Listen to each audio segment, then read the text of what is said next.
مش هقولك تعادل الكون وتعادل المجتمع، لأ، بس اعمل لنفسك حماية درع، لأن في سموم كتير أوي حواليك، لأن في سموم كتير أوي حواليك بأشكال مختلفة وبطرق مختلفة. كل يوم جدد روحك، حتى لو انطفيت، مش دي النهاية.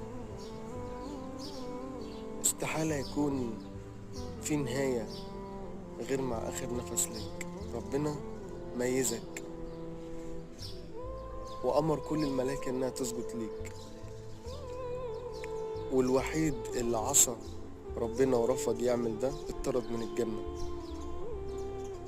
دي قصة بسيطة علشان أبين لك قد إيه أنت حد عظيم. حتى لو لسه ما عملتش حاجة، أكيد هتعمل في يوم من الأيام، أكيد هتحقق. ممكن تكون لسه ما وصلتش